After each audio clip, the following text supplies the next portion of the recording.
Friends, today we will talk about a very and interesting and basic topic about the law of torts. We'll discuss two important concepts. One is Injuria sine damnum, the other one is damnum sine injuria. Now, before we do this, we have to understand three things. One is damage, the other one is damage, injuria, legal right. Damages. So, four basic concepts. Now, what is damage? Damage means the harm or loss.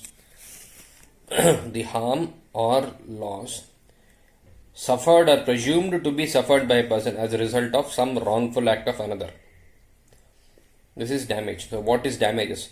The sum of money awarded by court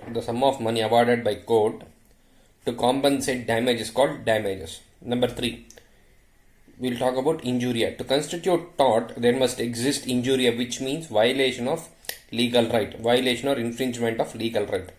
The fourth concept is, what is a legal right? A legal right has been defined as capacity residing in one person of controlling with assent and assistance of the state the action of others. Let me repeat. A legal right has been defined as a capacity residing in one person of controlling with assent and assistance of the state the action of others.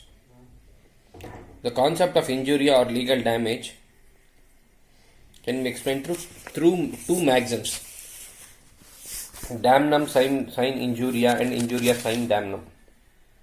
Injuria sine damnum. If the plaintiff suffers injury to his legal right, he will have a cause of action to sue the defendant even though he has not suffered any loss or damage. Injuria sine damno. If the plaintiff suffers injury to his legal right, he will have a cause of action to sue the defendant even though he has not suffered any damage to his, any loss or damage. So there are now, what is injuria? Injuria means infringement or violation of legal right. Sine, without or in the absence of. Damno means physical, mental or in otherwise. Damage, physical, mental or otherwise. So now when we combine all the three, injuria sine damno means infringement of legal right without damage. Now there are 5 case laws that we read here. See, first is case laws where exemplary damages were awarded. Second would be a case where nominal damages were awarded. Third is a case where damages were not awarded. For the first one, the landmark case is Ashby versus White. Now, what are the facts of the case? First of all, the plaintiff was a legally qualified voter, Ashby, whereas White is the returning officer. Who is a defendant? The defendant, White, a returning officer. He maliciously prevented the plaintiff from exercising his vote. The plaintiff sued the defendant even though the candidate to whom he intended to vote was declared elected. The defendant was held liable on the ground that the plaintiff's legal right was infringed. Now, what is the principle laid down? The Court of Appeal said so. Every injury imports a damage, though it does not cost the party a farthing. For a damage not merely pecuniary, but an injury imports a damage when a person is thereby hindered of his rights, as in an action for slanderous words, though a man does not lose a penny by reason of repeating them, yet he shall have a cause of action. So a man gives another a club on the ear, though it cost him nothing, not so much as a little plaster, yet he shall have his action for its personal injury. So a man shall have an action against another for riding over his ground, though it does him do no damage, for it's an invasion of his property and others had no right to come there. Judgment. If the plaintiff has a right, he must of necessity have a means vindicate and maintain it, and a remedy if he is injured in the exercise or enjoyment of it. And indeed, it is a vain thing to imagine a right without a remedy. For want of right and want of remedy are reciprocal. Now, other cases. Indian case. Municipal Board of Agra versus Asharfi Lal. It was held that where a person is entitled to be on the electoral roll and his name is wrongly omitted from such a roll, with a view to deprive him of his right to vote, the person whose name is so omitted suffers a legal injury or wrong. An action will consequently lie against the person. An action will consequently lie against the person who commits this wrong. Now, there is another interesting landmark judgment which is covered in constitutional law also. Bhim Singh versus State of J&K. In this case, Bhim Singh was an MLA. MLA in the J&K. Bhim Singh was an MLA in the J&K Assembly. He was illegally detained by police while he was going to the assembly. He was not produced before the magistrate in 24 hours.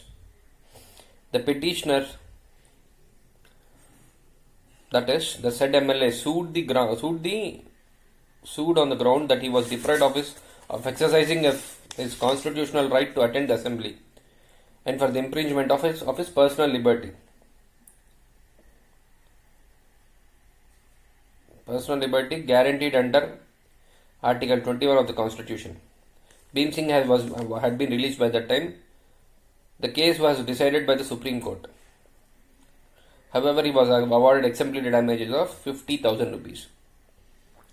Now, what are the three cases here? 1. Ashby versus White. Municipal Board of Agra versus Asharfi Lal. Third one is Bhim Singh versus State of Jharkhand, was the state of J&K. Third, nominal damages. Nominal damages was awarded in the case of Imperial Hotels in Constantine versus Imperial Hotel London. The plaintiff is a famous West Indian cricketer. He was held entitled to nominal damages because the defendants wrongfully refused to receive him into one of their hotels to which he wished to go, though they provided him with a room in another of their hotels. Again, a revisioner may sue to prevent the creation of prescriptive right against him, although being out of possession he has suffered no actual damnum. A case where it was not awarded. Tozer versus Child. The defendant, a returning officer, had honestly refused to receive the vote of the plaintiff, who was otherwise entitled to vote. It was held that as the defendant had acted without any malice or improper motive while exercising his judgment, he had not violated any right of the plaintiff by his conduct, and hence no action lay against him, as there was no injuria. Now, coming to damnum sine injuria. In this case, the plaintiff suffers loss or damage without any injury to his legal right. Hence, the plaintiff's suit is not actionable. The term damnum means damage, physical, mental, or otherwise. Sine means without or violation, without or in the absence of. Injuria means violation of legal right. Now, case laws. Gloucester Grammar School's case. In this case, the defendant started a school and collected reduced fee from students. As a result, the students in plaintiff's school shifted to that school. Due to competition, the plaintiff had to reduce his fees from 40 pence to 12 pence per quarter. Consequently, the plaintiff suffered loss and sued the defendant. It was held that the plaintiff's suit is not actionable on the ground that his legal right is not infringed by the defendant. Principle laid down. Every person has a right to carry on his trade or profession in competition with others. And if a result of healthy business competition, the rival suffers a loss, then he is not entitled to recover any compensation. Judgment. The court held that the plaintiff is not entitled to any compensation whatsoever, since the defendant in setting up a school exercised his legal right without infringing the plaintiff's legal right. There is another case. Mughal Steamship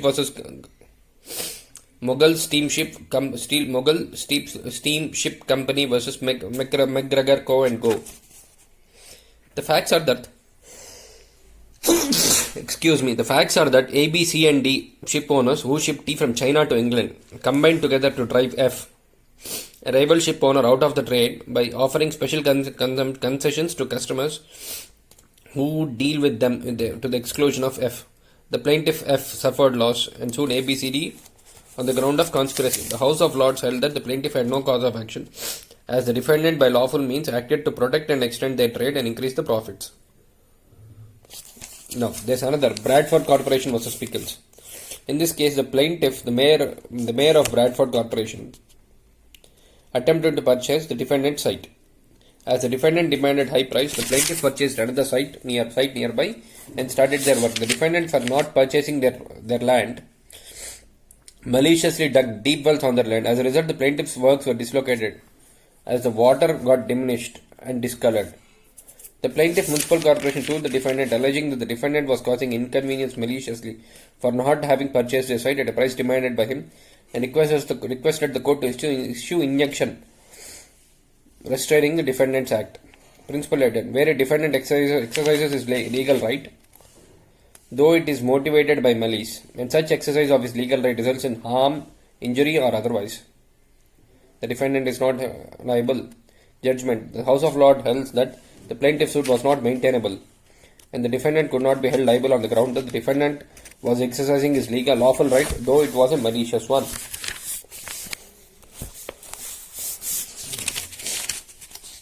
There is another case law, Usha Bain versus Bhagya Lakshmi Chitramandir. The plaintiff sued for permanent injunction to restrain the defendants from exhibiting the film named Jai Santoshima. It was argued that the film hurt the religious feelings of the plaintiff. So far as goddess Saraswati is concerned, Saraswati and Lakshmi were depicted as jealous and were ridiculed. It was held that hurting religious feelings had not been recognized as a legal wrong. Since there was no violation of legal right, request for injunction was turned down. Now, let me repeat in the end what is Injuria sine damnum and damnum sine injuria. The maxim Injuria sine damnum means infringement of private legal right without damage or loss. In such a case, the person whose right has been infringed is entitled to bring an action and may recover damages from the person who has violated the right. In other words, when there is infringement of private legal right, the person in whom the legal right is vested is entitled to bring an action and may recover damages, although he has suffered no actual loss or harm. Damnum sine injuria means damage without violation of legal right. Thus, no action lies for mere damage or loss, however substantial, caused by an act which does not infringe some legal right of the plaintiff.